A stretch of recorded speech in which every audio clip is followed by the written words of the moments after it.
What up? What up? What up? Ladies and gents, boys and girls, you are now tuned in to a live video of Sportsway with Dre Day podcast. I'm your host with the most, the Hood's ESPN, Crystal Street's very own Dre Day. What's up? What's up? What's up? So, of course, thank y'all for y'all continued support within the podcast. Keep it going, keep it growing, keep it flowing. As usual, if you haven't already, subscribe to the YouTube channel. Sportsway with Dre Day Podcast is the name. Hit that subscribe button, hit that notification bell, so that way once your boy does a live like I'm doing right now, or a pre-recorded video that was just uploaded to YouTube, you will get a notification. As you come on in, hit that like button. All that good stuff. You know what I'm saying? All that good stuff. Y'all see the title to this. WrestleMania 41 full recap. It is now about 12:35 Eastern time. So we're about a little over an hour away from WrestleMania 41 finishing up. Obviously, there was 2 nights, and I want to do a full recap from night 1 and night 2. Before I even get into all that, I think we all can admit that night 1 was much better than night 2. Much better than night 2. I mean, the way night 1 ended, I was very much anticipating some crazy shit to go down for night 2. And we were highly disappointed, to say the least. We were very much disappointed. So, again, I'm going to give my full recap. So, let's get straight to it. The first match of the night. Was the World Heavyweight Championship match with Gunther and Jey Uso. Now, me personally, and I think I said this in my last live stream when I did it with my bro Angelo. We already knew that Punk, Roman Reigns, and Seth Rollins was going to be the main event for night 1. We basically broke down the matches for night 1 and night 2. I don't remember correctly. Maybe y'all can help me. But I could have swore I said that if you're going to open this event, then you have to open it with Gunther and Jey Uso. And that's exactly what they did. But it also helped that Sean Ross Sapp, that's his name, he basically let it be known that Gunther and Jey Uso was going to be opening Mania. So that also helped as well. But I think me and my bro Angelo had said that before it was even established that Gunther and Jey Uso was going to open. But again, I enjoyed the match. I did. A lot of back and forth. Obviously, Gunther had his moments. Obviously, he did his chopping. Jay did his chopping. Basically, at the end of the match, Jey Uso started doing moves that Gunther was basically doing. I enjoyed the match. I honestly enjoyed it. If I had to give it, in fact, for all of these matches, I am going to grade them. Basically, I'm going to grade them. I'm going to grade them on a 5-star system, right? So for this match here, and call me picky, but if I had to pinpoint one part of this match that I didn't like, it was the ending. Now, Did I want Jey Uso to win? Absolutely, I did. Absolutely, I wanted him to win.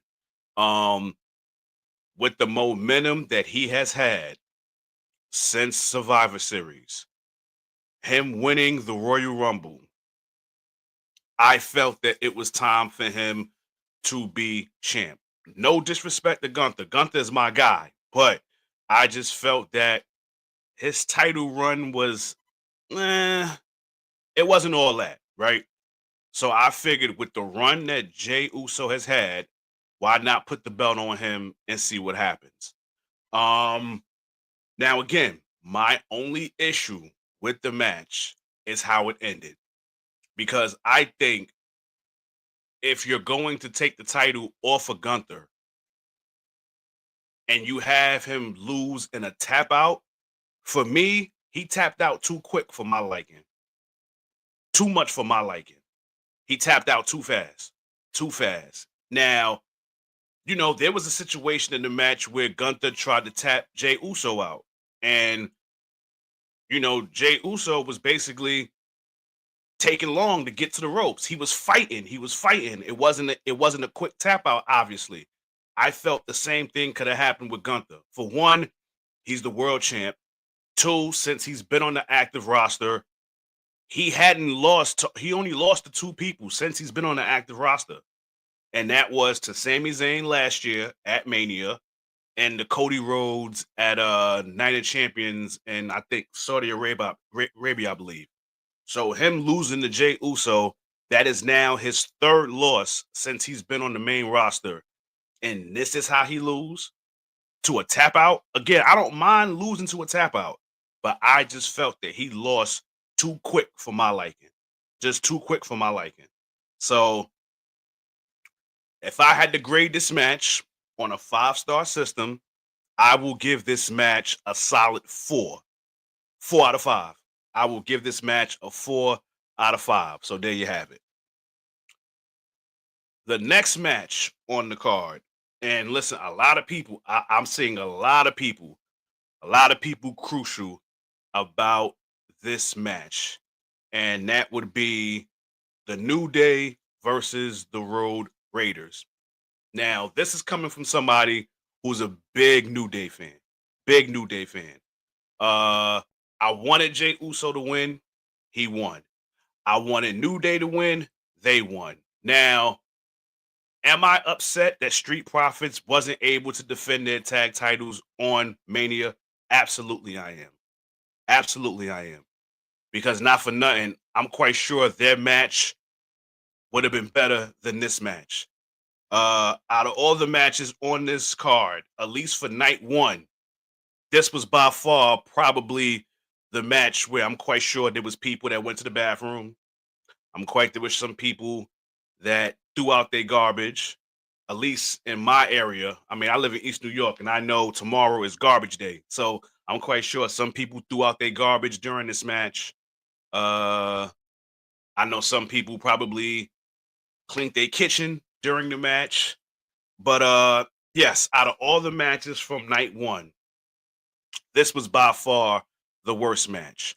And I can't really knock them because if you really think about it, from them to follow Gunther and Jey Uso, which was again a 4-star match in my opinion, and then to have the crowd go nuts after Jey Uso wins. With Jimmy Uso coming to the ring and them celebrating and having that emotional moment and having the fans yeet like crazy. You basically sucked out the air in that building. And then now they're asking for all four of y'all to go out there and put on this show. But I mean, for me, I give it 3 stars. I give it three. I give it 3 out of 5. Again, I'm happy New Day won because I mean, for me, I mean, I dig the Road Raiders, the War Raiders, but honestly, there was no credit to their tag run. And I felt that with the New Day now being heels, maybe all that power of positivity crap is out the window now. And now we can get New Day being back to what they was when they first became heels. Because Me personally, I think their best work was when they was heels. So let's see what happens now that they are the 12-time WWE World Tag Team Champions. So congrats to New Day, congrats to Kofi Kingston and my boy Xavier Woods. New Day still rocks in my eyes, contrary to popular belief. Uh the next match on the card, if I'm not mistaken, I think it was Jade Cargill and Naomi. And what's so crazy is I remember speaking to my bro Angelo about this off the air when we did my last live. I said if you was going to do this match, you can either do it in two orders. You can either open the event with this match because of the storyline and how personal it was, or you put it in the third or fourth slot. And that's exactly what they did. They put it in the fourth slot. Third slot, pardon itself. It was the third match of the night. And I enjoyed it. I definitely enjoyed it. I do still listen, I honestly see where people have the mindset that Jade Cargill still needs some work in the ring. I saw it a couple of times in that match. But then again, I honestly I think we all expected Naomi to lose. I think we all expected her to lose. Her job is to make Jade Cargill look good. She just came back from her injury. This is her first singles match at Mania. We're not expecting her to take a L in her first solo match. So obviously, it was Naomi's job to make her look good. And that's exactly what she did. In my opinion, I felt Naomi carried the match. In my opinion. And I'm quite sure there's going to be a bunch of people out there that's watching this or either watching it live or catch it when it's on YouTube later on down the line. And I'm quite sure there's going to be a bunch of people out there that agree with everything that I'm saying. So it was a good match. It was a good match for it to be in the third slot. It was a good match. If I had to grade it, I would give it 4 stars. I would say 4 stars. I would give this match 4 stars. Uh, there was a wardrobe malfunction at the end of the match. Basically, after Jade Cargill got the victory, as she was getting ready to walk up the as she was getting ready to walk up the ramp, you can see her nip. You can see her nip. But the cameraman did his absolute best job to get out of it quick. But I mean, for us to have good eyes, including myself, I was able to see it. But again, I enjoyed the match. Shout out to both ladies. They both did great. I would give that match 4 stars. The next match. Now, if it was any match that I felt impressed me, it was this one. And that would be LA Knight, Jacob Fatu. Now, disclaimer, I wanted my boy to win. I wanted Jacob Fatu to win, and he did. But we got to give props to LA Knight too. He showed me something in this match. He definitely showed me something. Like, I'm giving this match 4.5 stars. I'm giving this match 4.5 stars. Both of them guys went out there and they showed out. Both of them. Both of them. And for Jacob Fatu to be as big as he is, heavy as he is, and able to move the way he does, gotta give him props. Gotta give him props. Dope match by Jacob Fatu and LA Knight. I mean, there was a situation where Jacob Fatu was about to do a moonsault, and LA Knight caught him. I forgot the move name, but listen, that shit was perfectly executed. And once Jacob Fatu got up out of that, I was like, yeah, LA Knight's gonna lose. He's gonna drop the belt. But see, for me, when the champion loses the title, depending on how they lose, they don't lose no stock in my eyes. And with the performance that LA Knight put on, even in defeat, I don't think he loses any stock. Do I think it was time for him to drop the belt? Yes, because the title ring was trash. Like, if the title ring is trash, then it's time for you to drop that belt. And that's exactly what happened. It was time for him to drop it. Jacob Fatu has a lot of momentum on his side right now. And I'm kind of glad that Solo wasn't out there because I remember when the introductions was about to go down and Jacob Fatu had his werewolf mask on. Jake Solo was on the ramp with him. And all I kept saying to myself was, if Solo comes to the ring with him, I can see Solo costing him. I can see Solo costing him to build something up for SummerSlam. But again, who knows? We still got time. SummerSlam ain't until August. So don't be surprised if we don't get a Solo Sikoa Jacob Fatu matchup for the US title at SummerSlam. Don't poo-poo it yet, because it's still on the table in my eyes. It's still on the table. So the next match on the card, I'm not gonna hold you. I thought that this match was going to be one of those bathroom breaks, dishes cleaning break, taking out the garbage break. I really thought this was going to be one of them. Obviously, it was supposed to be El Grande Americano versus Rey Mysterio, but it was announced that Rey Mysterio had got hurt on Friday Night SmackDown. So Rey Mysterio was out of commission. So his replacement was Rey Phoenix, who is what's the dude name, man? What's his name, man?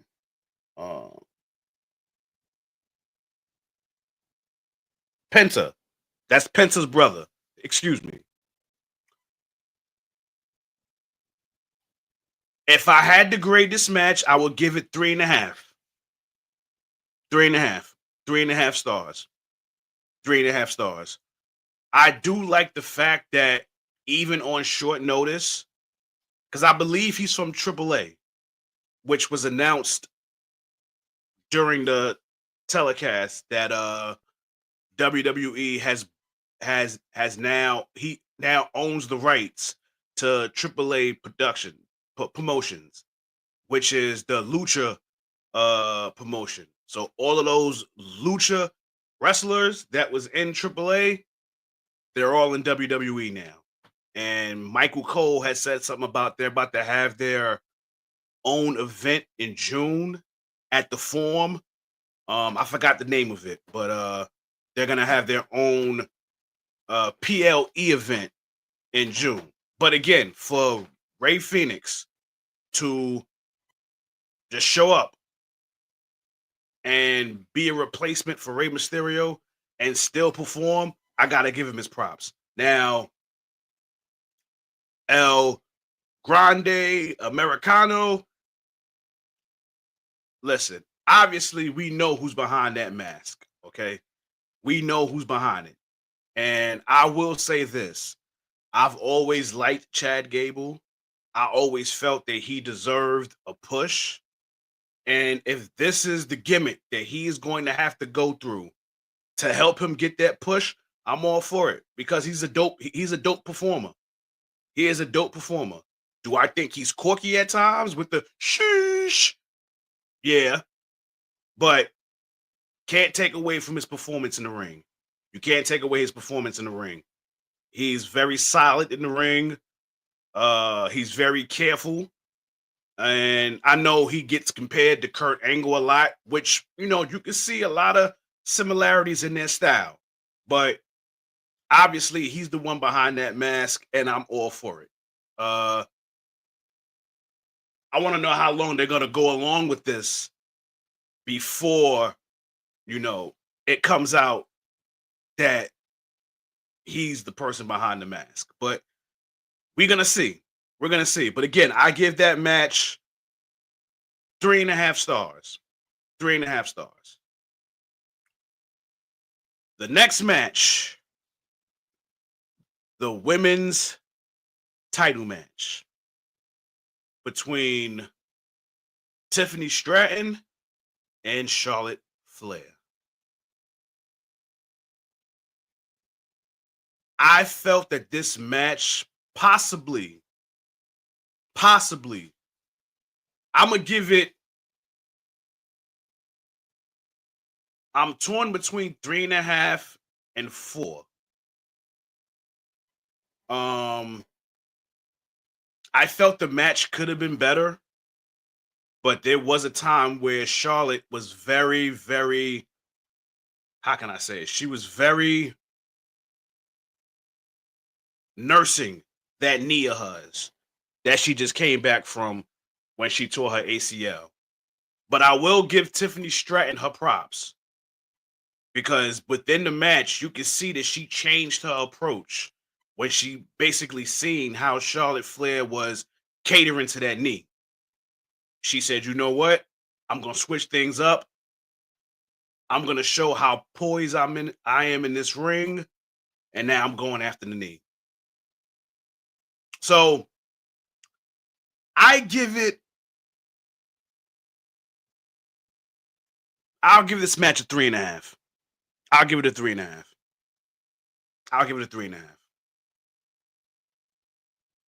I am happy that Tiffany Stratton won. Let's get that out the way. I'm glad that she won because I felt that we're in this new era now where I think that a lot of the veterans, especially if you came back from an injury or just making a return, I think your job right now is to look out for the new talent.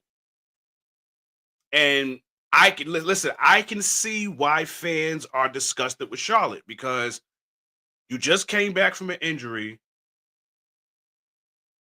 you win the Royal Rumble, and then bam, you right back in the title picture. So I can understand why people have a problem with her being in these title pictures. It's like every time she comes back, she's like the female Hulk Hogan. In fact, there's another person that's just like her that I'm gonna speak on when it comes to night two. But for this case, yes, I was very much happy that Tiffany Stratton won. I was very much happy she won. Very, very much happy that she won. Um, I was hoping Charlotte didn't get the title. I felt it's Tiffy's time, pun intended. I think it is her time. You know, for the run that she's on right now, ever since she won the Money in the Bank and she cashed it in on Nia Jax, I think it's Tiffy time right now. And you don't stop that momentum by putting the belt on Charlotte on the greatest stage of all. I'm sorry, you just don't. You don't do it. Now, I will say this though. I hope that she didn't re-injure herself in that match. Uh, but only time will tell. We haven't heard anything as of late, as far as any breaking news reports. So I'm hoping that she didn't re-injure that knee. But yes, I'm glad that Tiffany Stratton won. I'm glad that she did. So yes, I give that match 3.5, 3.5 stars, 3.5 stars. And now we get to the main event, the match that we all was waiting on. There was no title for this, but if you really think about it, Paul Heyman was the title, right? Obviously, he was with Roman Reigns for about 4 years, 4 to 5 years. CM Punk returns. He helps Roman Reigns at Survivor Series, and he tells Paul Heyman, "You owe me a favor." So ever since then, we was all trying to figure out what that favor was. Paul Heyman did his due diligence. He got CM Punk in the main event at Mania. Obviously, with everything that was going on with Roman Reigns and Seth Rollins, CM Punk was involved in that. He got his wish to be in the main event at Mania. So obviously, Roman Reigns, being cocky and arrogant, basically said, "You should thank your tribal chief," which he did. But he also said that wasn't the favor. We find out weeks later that the actual favor was for Paul Heyman to walk CM Punk to the ring and not with the tribal chief, Roman Reigns. Now, obviously, that was the favor. We fast forward, Seth Rollins, who was basically lost in the shuffle, has a little confrontation with Paul Heyman. Things get physical. CM Punk comes to the aid of Paul Heyman. Paul Heyman was going to get curb stomped. Seth Rollins stopped himself in his tracks and then told Paul Heyman, "You now owe me a favor." Now, watching that and seeing all of this unravel, I knew I knew what was gonna happen once the favor was revealed. Once the favor was revealed, I knew that Paul Heyman was going to screw Punk and Roman Reigns and join forces with Seth Rollins. Because if you really think about it, the person that needed this win the most was Seth Rollins. He was the one who needed this win the most. Roman Reigns is just Roman Reigns. He don't need a title to stay relevant. CM Punk hasn't had a title match since his return. But since he's been back, he's been on his best behavior. Everybody loves him. He's had wars with Drew McIntyre. He's been putting on dope matches, even with Seth Rollins. But the only person that needed this badly was Seth Rollins, because he was the one that was lost in the shuffle out of all three of them. He needed this win, and he needed it in the worst way. And all three of them, each and every one of them, showed out. It was not one of them that was like, "Oh, they didn't belong in this match." All three of them did them. Punk, Roman Reigns, and Seth Rollins. They all three. And again, Paul Heyman is just so brilliant. He should win an Oscar award for the way he was acting out there. The way he was acting out there, he should win an Oscar. The storytelling for this match was just amazing.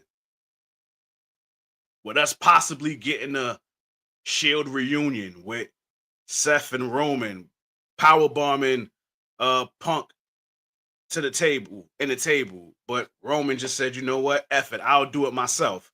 Powerbomb both of them, separate tables.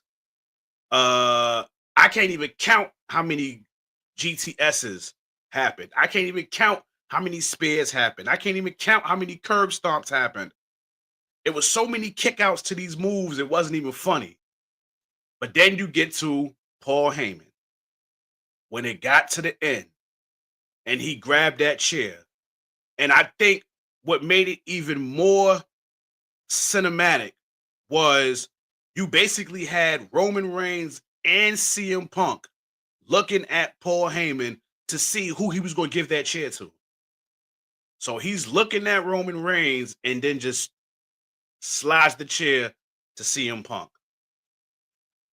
So now Roman is hurt. CM Punk's on cloud nine. And as soon as CM Punk was getting ready to wind up on Roman, Paul Heyman gives him the low blow. And if you really think about it, well, in fact, I'll get to it after in a few more minutes. But then you see Roman Reigns get all excited. And then you see Paul Heyman, with the whole my alliance to you, my tribal chief, and yada yada yada. So he gives the chair to Roman Reigns. And again, this is where the storytelling is so phenomenal. There was a time when Seth Rollins was basically leaning against the ropes, the same way Roman Reigns was leaning up close to the ropes when Seth Rollins turned on the Shield 10 years ago. And you can hear Paul Heyman telling him, my tribal chief, look at Seth. Look at Seth. It's just like 10 years ago. It's just like 10 years ago. And as soon as Roman Reigns was getting ready to wind up, like he basically pushed Paul Heyman out his way. And as soon as he was getting ready to wind up, Paul Heyman gave him a low blow. And you could just hear the crowd go nuts. You can hear Pat McAfee go ballistic. You can hear Michael Cole go ballistic. First of all, let me just say this. I think Pat McAfee, Michael Cole, and Wade Barrett did a phenomenal job. All three of them. I think all three of them did a phenomenal job with their color commentating. So, with that being said,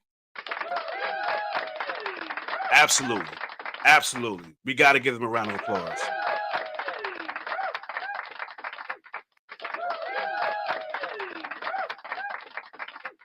Got to give them a round of applause. All three of them did a fantastic job.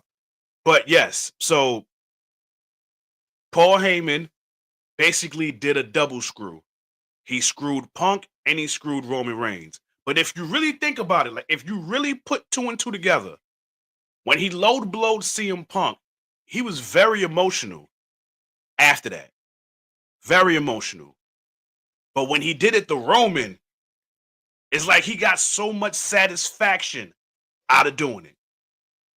And then you just see Seth Rollins just standing there like he knew what was coming. Now, I don't know if he was watching it on the screen or again, first of all, we don't know how long this was in the works. But I will say this though, once Punk announced what the favor was, I knew that a turn was coming. I knew that Paul Heyman. Listen, first of all, when the match was announced, I knew Paul Heyman was going to turn on somebody. I knew he was going to turn on somebody. And at that time, I'm like, okay, he's going to turn on Roman. But then when Punk announced what the favor was, that's when I was like, okay, it's going to be a double turn. He's going to turn on Roman and Punk, and he's going to leave with Seth. And that's exactly what happened. Seth Rollins got the chair from Paul Heyman. Paul Heyman went against the turn, sat down underneath the turnbuckle, and then just watched Seth Rollins hit Roman Reigns with the chair and curb stomped him. And again, Roman took the pin, not Punk. Roman took the pin. So obviously, this whole story between Seth and Roman is far from over. And then now you add Punk to the fold with the wise man screwing both of them. It's going to be some shit in the next coming months. It's going to be some shit in the next coming months. Like, I can't wait for Monday Night Raw. I can't wait for Monday Night Raw because Seth's got some explaining to do, and so does Paul Heyman. But I will say this, though. Seth Rollins is the newest Paul Heyman guy. And if you just look at Paul Heyman's track record, when you become a Paul Heyman guy, big things are on the horizon for you. So, me personally, I wouldn't be surprised if months from now, Seth Rollins wins the World Heavyweight Championship from Jey Uso. It wouldn't surprise me. It wouldn't surprise me. In fact, I'm going to put that in the air right now. It would not surprise me that a few months from now, who knows, maybe SummerSlam, who knows? Because right now, Jey Uso is a babyface. Right now, Seth Rollins is a heel. It would not surprise me that if Seth Rollins wins the World Heavyweight Championship. Or who knows?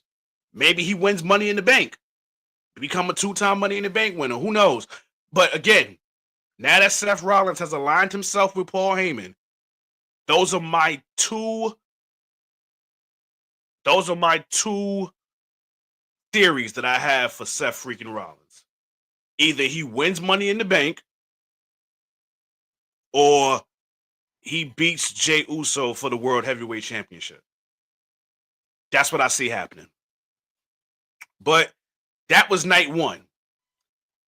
Now let's get to night 2.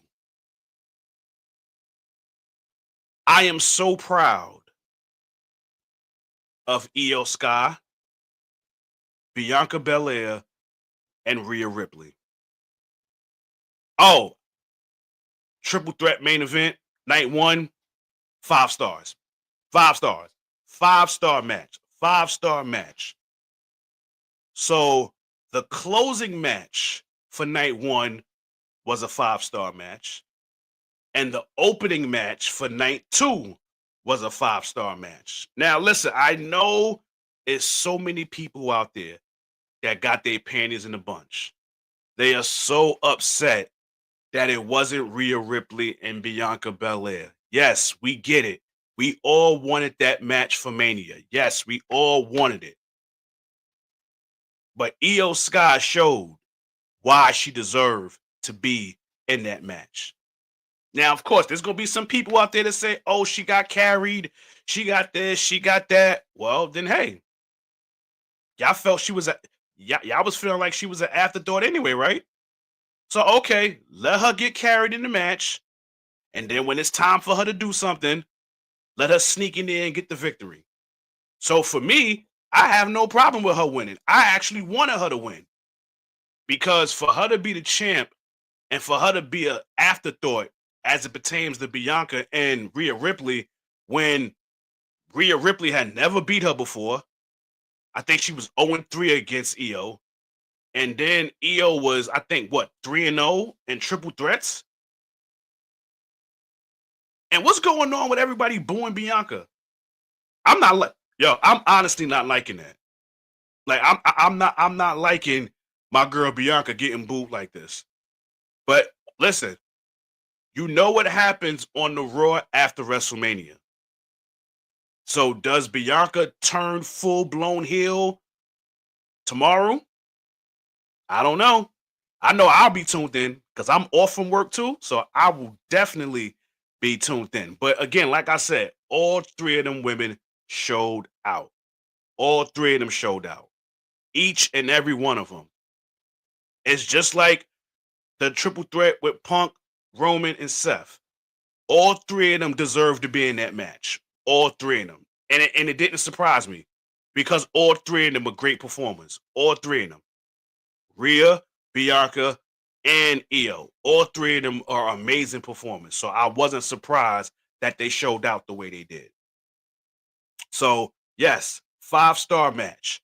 5 stars. 5-star match. The next match on the card was... Shit, what was the next match? Oh, the street fight with Damian Priest and Drew McIntyre. I enjoyed it. Obviously, chairs and tables.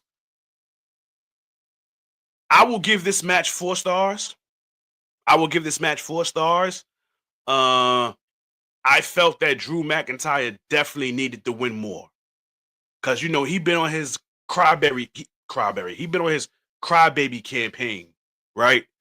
And I felt that he needed this win at Mania, even though he did win last year, but he also lost as well. I felt that he needed this win too, and he got it. That Claymore that he gave to Damian Priest at the end of the match, where he Clayboarded him on the chair, yeah, that shit was epic. I'm not even gonna hold you. Yeah, I'll give that match 4 stars. I'll give that match a 4-star match. 4 stars. 4 stars. Next, we got what was the next match? Let me see. 1, 2, 1, 2, 1, 2, 3, 4. Oh, okay. The next match was. Shit, I lost my thought. Oh, the Intercontinental title match. The Fatal 4-Way. Braun Breaker, Penta, Dirty Dom, and Finn Balor. First of all, when I did my preview video, I had 2 scenarios. I said either Braun Breaker was going to retain or Dirty Dom was going to win. As the match was going on, especially towards the end, it was clear to me that Dirty Dom was going to win. Very much. And again, all 4 guys did their thing. All 4. Penta had his moments. Dirty Dom had his moments. Finn Balor had his. And Braun Breaker. I knew that Dirty Dom was going to turn on Finn Balor some way in this match. He tried to 619 him. Finn Balor was ready for it. They had their little, spat. They both turned on each other in the match. Dirty Dom got the dub. And listen,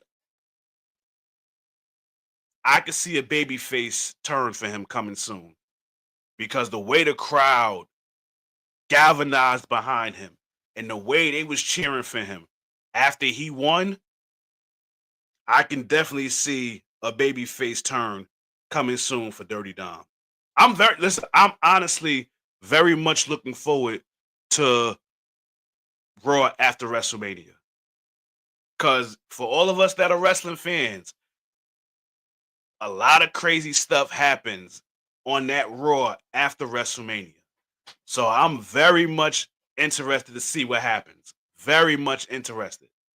But yes, congratulations to Dirty Dom, because now he's an Intercontinental Champion and he won the North American title 2 times in NXT. So, the next match. Me personally, I wasn't impressed with this match. Oh, last match, 4.5 stars. The Fatal 4-Way, 4.5 stars. This match, 3 stars. 3 stars. This match was a waste of time. AJ Styles and Logan Paul. Honestly, I had no idea which direction it was going to go in. But when Karrion Kross came out, it was crystal clear that AJ Styles was going to lose. Obviously, Logan Paul had a hold of some brass knuckles. Well, one of his friends tried to give him some brass knuckles. Karrion Kross came out, diffused it, tried to give the brass knuckles to AJ Styles to make him, I guess, cross over to the dark side or whatnot. AJ Styles threw away the brass knuckles,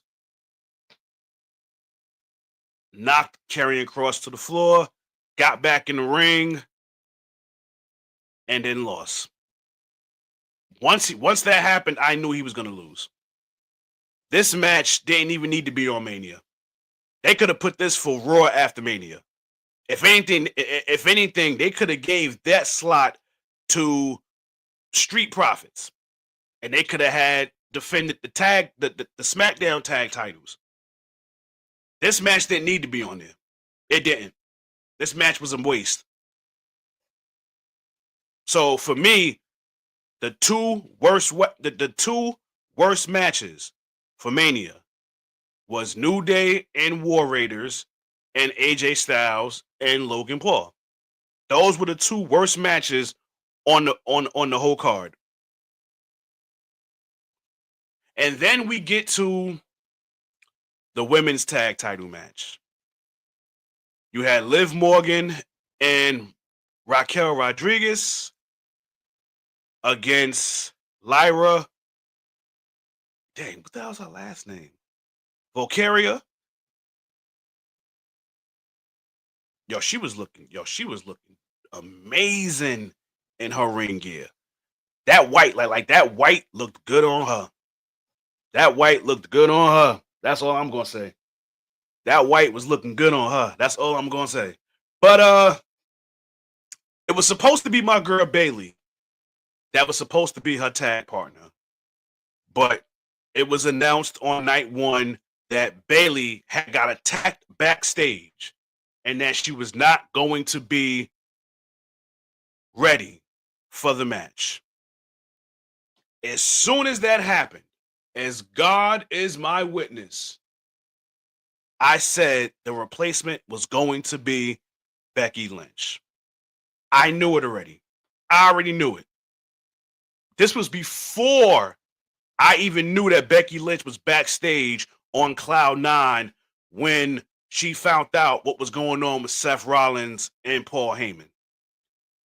This was before I heard that she was telling people that she's still taking some time off in WWE and she won't be back for a few more months. Once that happened to Bayley, I knew that Becky Lynch was going to be the one to be the replacement. Why did I know that? I'm going to tell you why. The Irish connection between her and Lyra Valkyria. That's how I knew. Now, the other names that was thrown around was Alexa Bliss and Nikki Bella. Thank God in heaven, Nikki Bella wasn't a part of this match. Because listen, I'm going to be honest with you. This match was a dud. It was a dud. It was. Another 3-star match. I can't give it 3.5. I can't give it 4. The match was whack to me. I'm not going to hold you. But it might have been worse if Nikki Bella was out there.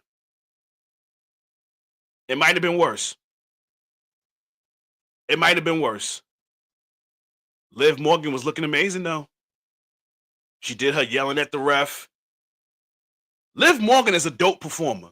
I know she gets a lot of flack, but I love Liv Morgan as an in-ring performer. She does her thing. She definitely does her thing. I know, obviously, the ring gear distracts people from what she does in the ring. I know her eyes distract people from what she does in the ring, but she's a very good in-ring performer. She really is. She really is. For me, Raquel Rodriguez was the MVP of this match. Even in defeat. Even in defeat. Even in a loss, she showed out. So kudos to Raquel Rodriguez. Because me personally, I kind of was waiting for a match for her to step out of that shell. Because obviously, you're supposed to be Liv's muscle. So for you to step out of that and be a part of this tag match and show out, kudos to you. Kudos to you. But yeah, the match was a dud. I could have did without Becky Lynch. But it would not surprise me if these two scenarios come out. I wouldn't be surprised that if it comes out that Becky Lynch was the one that attacked Bayley. Do that whole Jade Cargill, Naomi thing. It would not surprise me if that comes out. And it wouldn't surprise me that later on down the line, Becky Lynch turns on Lyra Valkyria and go after the women's Intercontinental title match. But I will say this, though. I am happy for Lyra Valkyria. Because, listen, Becky Lynch was 2 belts Becky a few years ago, right? Well, now she is. Because she's one half of the tag champs and she has the women's Intercontinental title match. And I'm okay with it. Now, how long is they gonna have those titles? Only time will tell. Only time will tell. But again, 3 stars. That's all I can give you. 3 stars. And then we get to the main event. Cody Rhodes, John Cena. Horrible match. Horrible. It was a snooze fest. Shit, you could have cleaned your kitchen for this match. You could have went to the bathroom for this, and especially with the ending, like we didn't get no Rock, we didn't get no Stone Cold, we didn't get nothing but Travis Scott. That's all we got. That's all we got. Travis Scott. No Rock. No Stone Cold. I mean, Stone Cold was there, but it wasn't for this match. But yeah, horrible match. Just horrible. Now, I will congrats to Cena. Congrats to John Cena. 17-time world champion. You broke Ric Flair's record. Kudos to you. But yeah, this match was trash. Trash. 3 stars. 3 stars. So basically, night 2, the 2 matches that showed out was the triple threat with Io Sky, Bianca Belair, and Rhea Ripley, and the fatal 4-way for the Intercontinental title match. Those 2 matches was the matches that showed out for night 2. Everything else was just decent or just plain old trash. There you have it. Now, my guy Stone Cold was there. And let's just say I think he was a little intoxicated on that ATV. On that ATV. My man crashed into the wall when he made that turn. And supposedly, I guess the lady that was sitting behind it, supposedly she got hurt.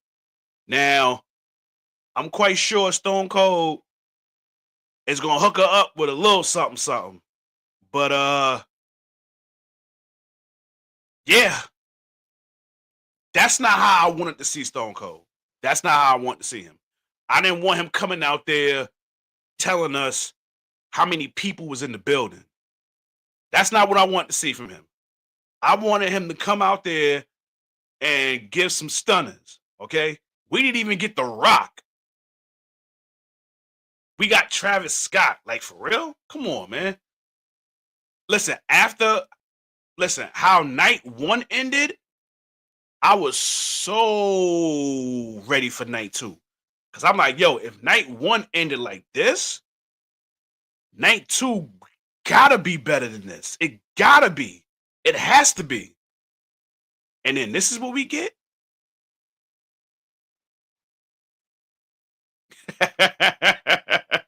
That woman sold that shit like HBK. She's, yo, and we know HBK. Listen, we know HBK can sell. Oh, speaking of selling, Io Sky, she could sell too. She could sell. Like, she was taking those bumps in that triple threat match. She was selling the hell out that shit. I ain't even gonna hold you. I blame Dwayne The Rock. Always comes back for a brief time. Changes all the plans. Then leave us to deal with the story that he created while not even being there for the climax of the biggest pay-per-view. You're absolutely right. Yo, you know who I can't wait to hear speak about this? Jim Cornette. I can't wait for him to hit. I can't wait for him to speak on this. I cannot wait. I know it's going to take a few days. It's going to take a few days. But Jim Cornette, I can't wait for him to speak on this because he's going to have a field day. He's going to have a field day. Alex, I appreciate you subscribing to the podcast. Thank you. Thank you. Hit that like button as well if you haven't. But yes, Jim Cornette is going to have a field day. He's going to have a field day with this when he speaks on this. And I can't wait. I can't wait. So, if I had to give an overall grade for Mania, if I had to give an overall grade, if I put night 1 and night 2 in the vacuum on a scale from 1 to 10, if I had to grade Mania as a whole,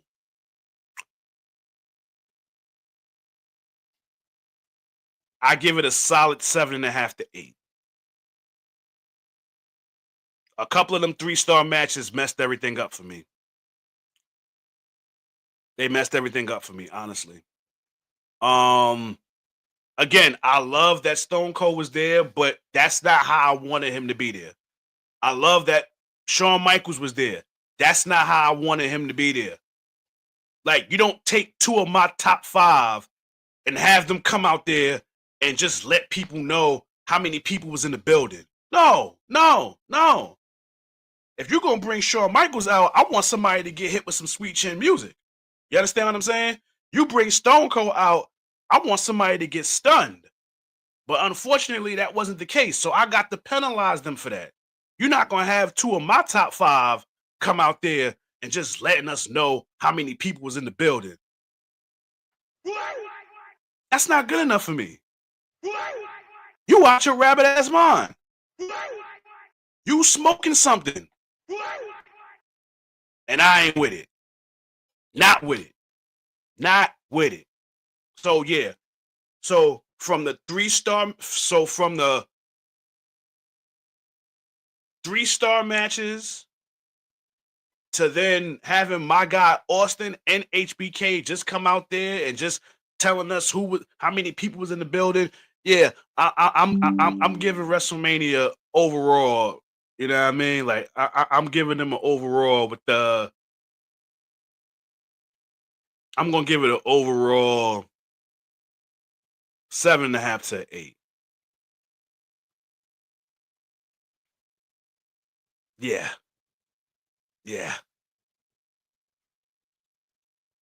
But listen, I'm a fan to the heart, so I'm gonna always tune in. And the crazy thing is, I remember when the card was first announced, and you had a lot of people out there saying, "Oh, this is one of the weakest cards," yada yada yada.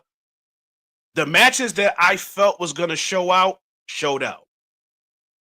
I knew Roman, Seth, and Punk was gonna cook. I knew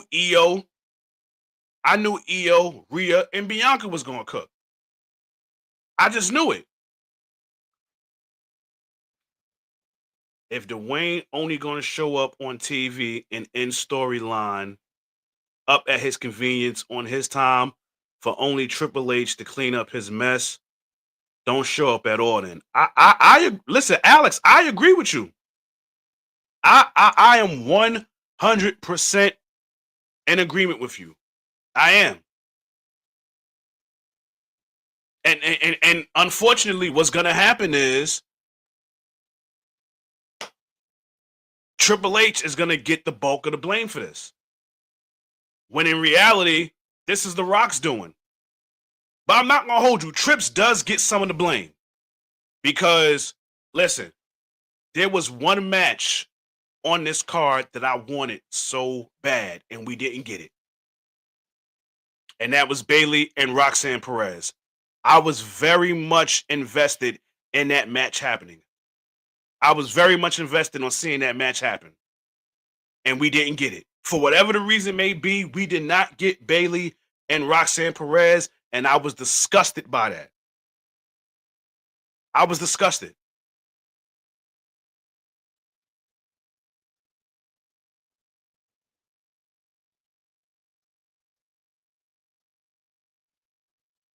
I wasn't feeling it. I wasn't. I wasn't feeling it at all.